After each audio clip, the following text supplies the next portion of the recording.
أعوذ بالله السميع العليم من الشيطان الرجيم بسم الله الرحمن الرحيم الحمد لله رب العالمين وبه نستعين والصلاة والسلام على المبعوث رحمة للعالمين سيد الغر المحجلين نبينا محمد وعلى آله وأصحابه والتابعين ومن تبعهم بإحسان إلى يوم الدين سبحانك لا علم لنا إلا ما علمتنا إنك أنت العليم الحكيم رب اشرح لي صدري ويسر لي أمري واحلل عقدة من لساني يفقه قولي اللهم لا سهل إلا ما جعلته سهلا وأنت تجعل الحزن إذا شئت سهلا ولا حول ولا قوة إلا بالله العلي العظيم ولا حول ولا قوة إلا بالله العلي العظيم ولا حول ولا قوة إلا بالله العلي العظيم آمين أما بعد فالسلام عليكم ورحمة الله وبركاته. Yang berusaha barisan ahli jawatan kuasa pengajian kuliah duha, seterusnya kepada semua para hadirin muslimin dan muslimat, mukminin dan mukminat, mudah-mudahan Allah merahmati dan memberkati majlis pertemuan kita.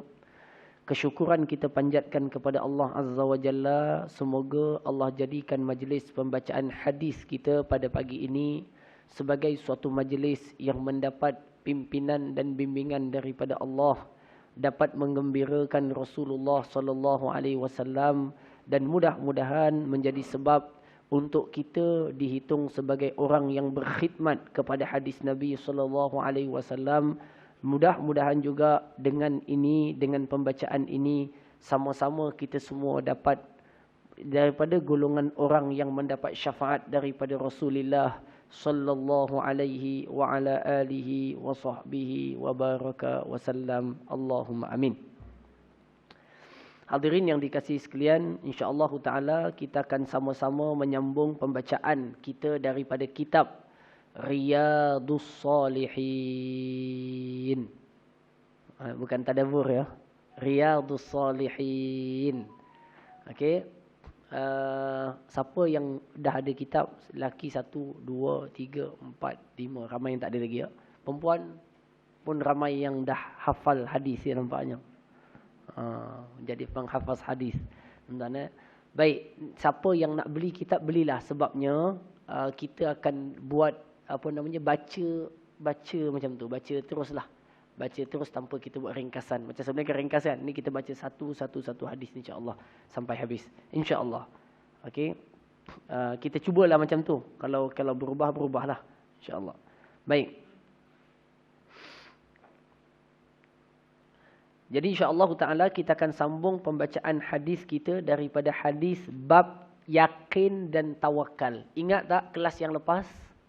Tajuk kita tentang apa? 70,000 umat Nabi Muhammad sallallahu alaihi wasallam yang akan masuk ke dalam syurga tanpa hisab dan tidak azab. Okey, jumlahnya adalah 70,000. Tapi dalam 70,000 itu satu kita dah tahu. Siapa dia, Haji? Siapa orang yang kita dah tahu namanya masuk syurga tu? Sahabat Nabi. Perempuan nanti, lelaki. Kita tengok dia ingat tak ingat pengajian lepas. Siapa je? Tuan Syed tak datang tak apalah, dimaafkan. Bukan. Datuk Bahari. Siapa? Datang kan yang lepas? Tak datang. Apa tak datang? Duduk depan sekali ha. Oh, nakal dia. Ya Allah, perempuan. Saya suruh minta orang lelaki. Ya, jawapannya Ukasyah radhiyallahu taala anhu. Satu je dia yang dapat doa Nabi. Nabi kata, anta minhum. Engkau wahai Ukasyah, satu daripada 70,000 yang masuk syurga tanpa hisap itu. Orang lain semua berderu kejar Nabi. Nak jadi juga. Dia kata, ya Rasulullah, doakan kami juga. Nabi kata, Ukasyah telah mendahului kalian. Berdoa dan beramallah, semoga masuk dalam golongan tersebut. Ingat ya, nanti saya tanya lagi sekali minggu depan. Okey. Dia nak kena sebut nama tu, baru dia teringat. Baik. Jadi sambungan kita hari ini adalah hadis yang seterusnya, iaitu hadis bernombor 76. Kemudian kita ajar yang lepas doa. Doa untuk dapatkan sifat yakin dan tawakal. Hafal dah doanya? Perempuan pula tanya. Dah hafal doanya, muslimat? Belum lagi. Okey. Doanya berbunyi, Allahumma laka aslamtu wa bika amantu wa ilaika wa alaika tawakkaltu wa ilaika anabtu wa bika khasamtu. Allahumma a'udzu bi'izzatik la ilaha illa anta antadilluni antudillani antal hayyul ladzi la yamut wal jinnu wal insu yamutun. Itu doa yang diajarkan oleh Nabi SAW untuk dibaca untuk mendapatkan tawakal dan yakin kepada Allah Subhanahu wa taala. Okay? Boleh kita hafalkan insya-Allah. Allahumma laka aslamtu wa bika amantu wa ilaika anabtu wa ilaika wa alaika tawakkaltu wa ilaika anabtu. Dia cara nak hafal tuan, pertama laka aslamtu, okey? Wa bika aman, laka bika alaika ilaika. Dia 4 kali. Tak sama. Allahumma laka aslamtu wa bika amantu wa alaika tawakkaltu, kan? Wa ilaika anabtu. Ada 4 kali. Tak sama. Ada yang ada kitab boleh nampak. Allahumma laka aslamtu wa bika amantu wa alaika tawakkaltu wa ilaika anabtu. Okey? Wa bika khasamtu. Bika 2 kali ulang ya. Wa bika khasamtu. Barulah doa. Allahumma a'udzu bi'izzatik la ilaha illa anta antudillani antal hayyu alladzi la yamut wal insu wal jinnu yamutun. Maknanya kita dah hurai dah hari itu. Okey, ya Allah, kepada Engkaulah aku menyerahkan diri, dengan Engkaulah aku telah beriman, kepadamu aku bertawakal, kepadamu aku kembali, denganmu ya Allah aku melawan atau bermusuh hanya kerana-Mu ya Allah. Ya Allah, aku berlindung dengan kemuliaan-Mu yang tidak ada Tuhan selain-Mu daripada aku disesatkan. Engkaulah yang maha hidup, yang tidak mati, sedangkan jin dan manusia semuanya akan mati. Baik. Hadis yang seterusnya, okey, kita baca tengok sama-sama tuan-tuan. An Ibni Abbas radhiyallahu anhuma aidan qala hasbunallahu wa ni'mal wakil qalaha Ibrahim hina ulqiya fin nar wa qalaha Muhammadun sallallahu alaihi wasallam hina qalu innan nasa qad jama'u lakum fakhshawhum fazadahum imana wa qalu hasbunallahu wa ni'mal wakil. Baik, hadirin semua, hadis ini an Ibni Abbas, daripada Ibnu Abbas radhiyallahu anhuma. Ibnu Abbas ni siapa? Namanya Abdullah bin Abbas. Abdullah bin Abbas pangkatnya dengan Nabi sebagai sepupu Nabi SAW. Ayahnya Abbas adalah pakcik Nabi sallallahu alaihi wa ala alihi wa sahbihi wa baraka wasallam. Okey. Baik, hadirin yang dikasihi sekalian, Sayyidina Abdullah ibnu Abbas meriwayatkan, beliau mengatakan qala, dia telah berkata, iaitu ucapan hasbunallahu wa ni'mal wakil. Ucapan hasbunallahu wa ni'mal wakil artinya cukuplah Allah bagi kami dan dialah sebaik-baik tempat kami menyerahkan urusan. Okey, dialah tempat sebaik-baik kami menyerahkan akan urusan. Hadirin yang dikasihi sekalian, hadis ini adalah hadis menganjurkan kita berzikir dengan ucapan hasbunallahu wa ni'mal wakil saat kita berada dalam situasi yang genting dan sukar. Contoh, tuan-tuan, tersangkut jam. Sedangkan kita ada janji temu di satu tempat. Kita kata apa jalan nak keluar nak cepat ni? Susah, tuan-tuan. Ataupun kita berhadapan dengan 3 ekor anjing yang sedang lapar. Gila. Tuan-tuan. Jadi kita takut dan dia pun gayanya nak mengejar kita. Zikir yang sepatutnya keluar daripada mulut seorang insan yang beriman kepada Allah Ta'ala adalah mengucapkan hasbunallahu wa ni'mal wakil. Hasbunallahu wa ni'mal wakil. Hadirin yang dikasihi sekalian, artinya cukuplah kami akan Allah dan dialah sebaik-baik tempat untuk kami menyerahkan segala urusan. Baik, macam mana ayat ataupun kisah ini boleh berlaku? Tuan-tuan tengok katanya apa dalam hadis.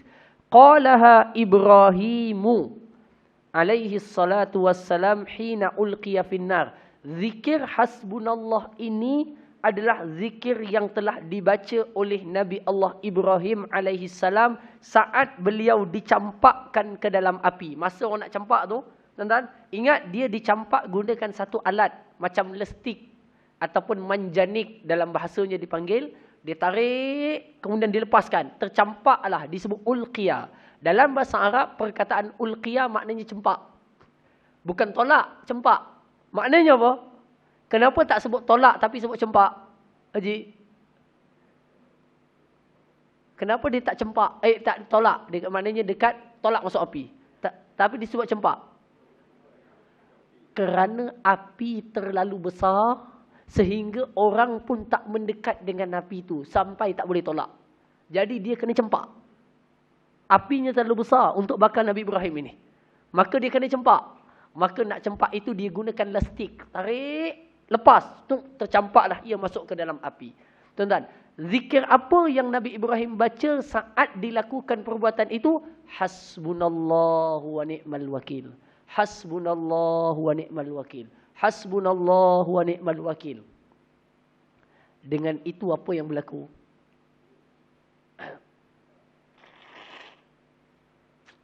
Yang berlaku apa dia? Yang berlaku adalah ketika mana dibacakan hal seperti itu, maka Nabi Allah Ibrahim, Allah menitahkan kepada api untuk menjadi sejuk dan selamat kepada Ibrahim alaihissalam. Qulna ya narukuni bardan wa salaman ala Ibrahim. Allah berfirman, wahai api, jadilah engkau sejuk dan selamat kepada Ibrahim. Bukan sejuk je, sebab sejuk boleh mudarat. Orang pergi kutub utara, tuan-tuan, sejuk beku, boleh mudarat. Tapi Allah firman, bardan wa salaman. Sejuk dan selamat. Sejuk belum tentu selamat. Sebagaimana panas belum tentu selamat. Tapi bardan wa salaman ala Ibrahim. Dia sejuk dan selamat kepada Ibrahim je. Kepada orang lain mungkin terbakar. Tapi kepada Ibrahim, sejuk dan selamat. Hadirin yang dikasihi sekalian. Tuan-tuan, kalau amati kisah Nabi Ibrahim ini, yang Allah rakamkan dalam Quran, kita akan dapat faham sesuatu. Apa dia? Ada sesuatu yang sifat adatnya macam tu. Tetapi boleh berlaku berlawanan dengan adat kalau ia dikehendaki Allah. Itulah namanya mukjizat atau karamah. Karamah dan mukjizat benda yang menyalahi adat. Tapi tak menyalahi akal. Boleh Tuan Syed? Karamah atau mukjizat, perkara itu menyalahi adat. Adat api membakar. Adat pisau memotong atau melukakan. Kan? Adat makan mengenyangkan. Adat minum menghilangkan dahaga. Nampak tak? Okey? Lagi. Adat tidur hilangkan ngantuk. Adatnya begitu. Adatnya kan begitu. Tuan-tuan, tetapi tuan-tuan, tidak juga boleh berlaku orang yang menyalahi adat. Yang menyalahi itu dinamakan mukjizat kalau bagi Nabi, karamah bagi para awliya Allah Subhanahu wa taala. Buktinya, tuan-tuan tengok, api yang membakar secara adat tidak membakar kepada Nabi Ibrahim.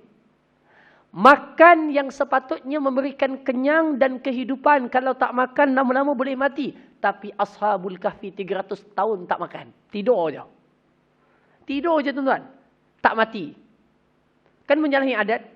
tetapi tidak mati kerana ia merupakan karamah daripada Allah Azza wa Jalla. Oleh itu tuan-tuan, bila berinteraksi dengan Tuhan Allah Azza wa Jalla, dia tidak boleh pakai hukum adat semata-mata. Boleh jadi Allah berikan keistimewaan kepadanya. Seorang yang sangat-sangat bodoh, gagal 20 kali SPM, secara adatnya dia mungkin tak ada peluang masuk universiti. Contohnya, tak boleh belajar lebih.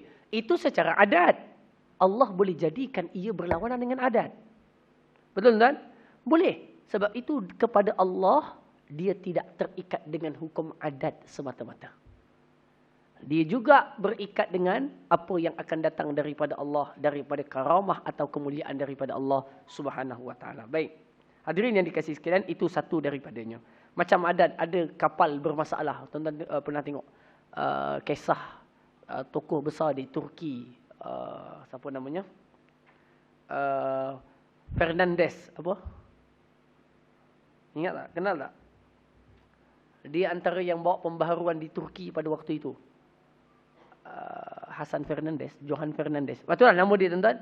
Beliau berada di atas kapal, helikopter bermasalah, terempas. Bersama dengan penumpang lain, ada 4 ke 5 orang, terempas, jatuh. Secara adatnya, kalau dah di atas, jatuh mati. Adatnya kan begitu. Tuan-tuan, dia bernekat dan berniat di atas helikopter. Okay. Dia kata apa? Dia kata, ya Allah, seandainya aku diberikan peluang untuk terus hidup, akan aku bangunkan agama Islam di dalam negara Turki ini. Itu niat azam dia. Kalau diselamatkan. Jatuh, semua mati kecuali dia. Semua mati kecuali dia. Sebab itulah berlakunya kebangkitan Islam kali yang kedua, tuan-tuan, setelah jatuhnya Empayar Uthmaniyah di tangan dia. Dan akhirnya beliau dihukum gantung kerana menyalahi polisi negara yang membawa pemikiran sekular pada waktu itu. Baik, tuan-tuan. Itu adalah satu daripada perkara yang perlu kita faham daripada hal yang berlaku kepada tawakal kepada Allah Azza wa Jalla. Baik, kemudian tuan-tuan tengok. Waqalaha Muhammadun sallallahu alaihi wasallam, dan begitulah disebutkan oleh Nabi Muhammad sallallahu alaihi wasallam ketika mana mereka golongan munafikin berkata kepada Nabi sallallahu alaihi wasallam, apa kata mereka? Ini ayat Quran. Allah Taala rakamkan dalam surah Ali Imran. Siapa yang rajin buka boleh buka. Surah Ali Imran ayat 173. Orang-orang musyrikin atau munafikin kata dekat Nabi SAW dan orang beriman. Apa dia kata? Innan nasa qad jama'u lakum fakhshawhum fazadahum imana wa qalu hasbunallahu wa ni'mal wakil. Surah Ali Imran 173.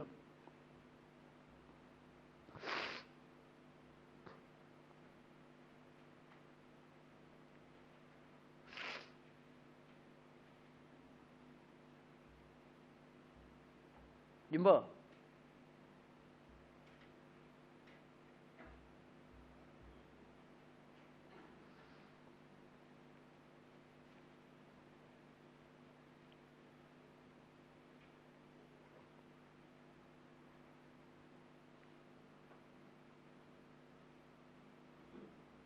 Baik, hadirin yang dikasihan.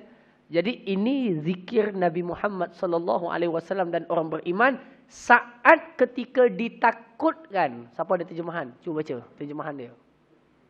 Baca terjemahannya. Haji Afifi, sila baca kuat-kuat sikit. Ayat 173. Allahu akbar. Ingat dah hafiz? Belum. Baik. Tuan-tuan, dan telah berkata kepada mereka. Siapa dia? Orang munafik kepada orang beriman. Dia kata apa? Innan nasa qad jama'u. Abu Sufyan dan golongan musyrikin Mekah datang dengan bala tentera yang kuat, banyak dan ramai. Fakhshawhum, wahai orang beriman. Ni geng-geng dia sama-sama ni. Munafik tapi dia. Dia kata apa? Takutlah kumpulan musyrikin tu besar kumpulan dia. Ramai orangnya. Kamu tak boleh kalahkan dia. Maknanya apa? Dia takutkan orang beriman. Supaya jangan pergi jihad. Sebab apa? Kumpulan Abu Sufyan ni ramai. Jangan pergi jihad. Ini peranan golongan munafikin. Takutkan orang beriman. Lalu apa jawapannya? Orang beriman dengan hati yang teguh dan tegap. Hasbunallahu wa ni'mal wakil. Hasbunallahu wa ni'mal wakil. Tuan-tuan, macam itulah juga kadang-kadang kita nak pergi kuliah duha, kawan-kawan kata, Minah kamu ni tua, dah tak payah pergilah ni COVID ni. Kan, tuan-tuan? Tak payahlah, dia kata. Tuan-tuan, kita ambillah langkah asbab yang terbaik. Okey, pakai mask, sanitizer, apa-apa buat. Tetapi jangan terlampau takut. Kita sebut saja hasbunallah wa ni'mal wakil. Secara asbab, ambil. Vaksin dah. Tapi apa lebih daripada itu bukan kekuatan kita. Maka apa yang kita boleh sebut? Hasbunallah wa ni'mal wakil. Dia takutkan pula. Kamu tahu tak yang duduk sebelah kamu dulu tu? Dah qalu innalillah dah. Yang sebelah kiri kamu pun dah innalillah juga dah. Dia kata tengok tinggal kamu je yang kat tengah. Kamu nak pergi juga. Tuan-tuan, hasbunallah wa ni'mal wakil. Benda bukan dalam kekuatan kita. Jadi tuan-tuan tengok orang kanan kiri. Mungkin yang sebelah besok pergi. Yang sebelah kiri lusa pergi. Tinggal kita pula. Hasbunallahu wa ni'mal wakil. Macam itulah dalam semua urusan kita. Kadang-kadang orang kata, tak payahlah susah. Kamu nak buat ni tak payah. Peksa tu payah sangat susah. Kita sebut apa? Hasbunallahu wa ni'mal wakil. Nampak? Okey, orang kata, ya Allah, kamu nak beranak macam tu. Nak beranak, ya Allah, beranak ni gini. Hasbunallahu wa ni'mal wakil. Inilah ucapan orang yang ditakutkan atau dalam keadaan gusar dan takut.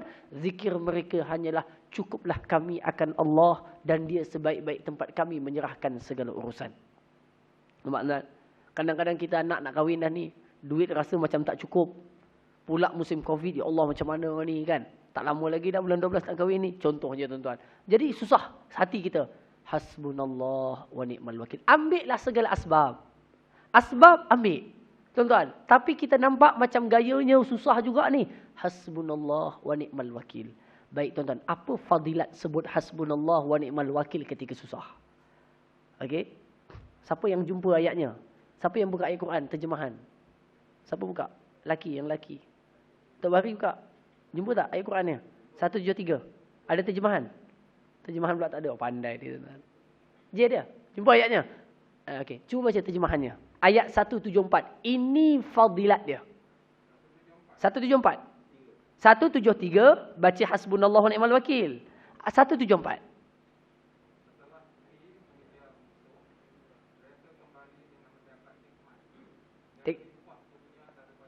Tengok tuan-tuan. Ayat 174 menjawab fadilat Nabi dan para sahabat. Ketika ditakutkan dengan kumpulan orang musyrikin yang ramai. Munafik kata takutlah kumpulan mereka ramai. Senjata mereka kuat. Kamu mungkin boleh kalah. Lalu Nabi jawab apa? Hasbunallahu wa ni'mal wakil. Apa berlaku? Fanqalabu bi ni'matin minallahi wa fadlin. Allah Ta'ala gantikan mereka dengan apa yang mereka diancam dengan ketakutan. Allah bagi mereka nikmat dan kurniaan kemenangan yang baik. Maknanya apa? Saat kesukaran dan ketakutan dan kegusaran, kalau kita menyerahkan hasbunallah wa ni'mal wakil, tapi bukan sebut mulut je, dengan hati yang penuh yakin dan tawakal pada Allah, apa akan jadi? Yang jadi Allah akan tukarkan kesukaran dan kesusahan itu dengan nikmat dan kurniaan daripada Allah Ta'ala. Nampak? Nampak? Ini Quran sebut, bukan saya sebut. Quran sebut. Fanqalabu. Qalabu ni maknanya Allah tukarkan keadaan yang sukar dan gusar itu kepada nikmat dan pemberian daripada Allah. Jadi tuan-tuan, sebab itu zikir hasbunallah jangan dianggap perkara yang kecil. Tetapi hati kita mesti bulat jugalah bertawakal kepada Allah Azza wa Jalla. Inilah fadilat tawakal kepada Allah Azza wa Jalla. Baik. Kalau tuan-tuan baca lagi sambungan ayat tu, kisah yang hampir sama. Ini kisah dalam peperangan. Baik, sambung lagi.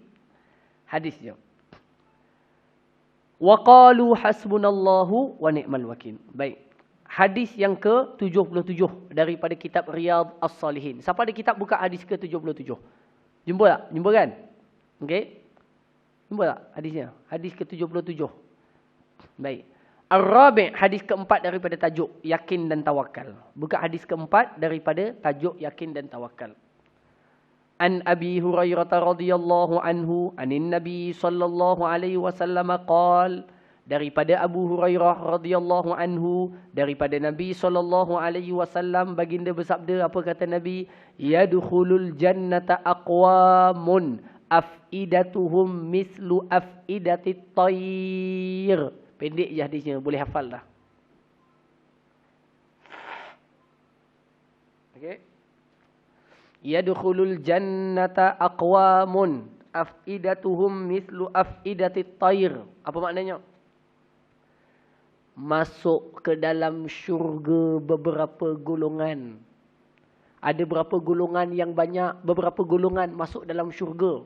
Apa karakter dia? Apa sifat dia? Hati mereka macam hati burung. Hati tuan-tuan macam hati apa? Hati manusia ke? Cimpanzi ke? Kera ke? Kenapa Nabi sebut hati mereka macam hati burung? Sebab apa tuan? Tuan, ia pada menggambarkan sifat tawakal si burung. Maknanya orang yang ramai masuk syurga ni orang yang hatinya ada sifat tawakal. Okey, sifat tawakalnya tinggi. Banyak urusan kita tuan-tuan, banyak urusan hidup kita, banyak urusan pekerjaan kita, banyak urusan keselamatan kita, banyak urusan sakit sehat kita, hidup mati kita, rezeki ajal kita. Semuanya itu bukan dalam pilihan dan kehendak kita. Lalu apabila dia memiliki hati yang selalu serah pada Allah, tawakal pada Allah, tuan-tuan, maka orang ini hatinya macam burung. Kenapa contoh burung? Burung itu keluar daripada sangkanya pada waktu pagi. Dia keluar dah ni. Kita tadi belum sarapan lagi tuan-tuan. Dia dah siap-siap nak keluar sangka dah. Cik, keluar. Masa dia keluar, dia pun tak tahu hari ni nak pergi jamah jamu makan kat mana. Tak tahu. Tapi dia keluar je. Lalu diserahkan pada Tuhan yang mentadbir. Urusannya hari ni makan kat mana, cari makan di mana, dapat cacing kat mana, makan kat rumah siapa atau makan siapa. Dia tak tahu. Tapi tuan-tuan, tahu-tahu petang-petang pukul 5, balik dekat sangka. Perutnya kenyang, boleh simpan makanan untuk bagi anaknya dekat sarang. Itulah diumpamakan oleh Nabi SAW.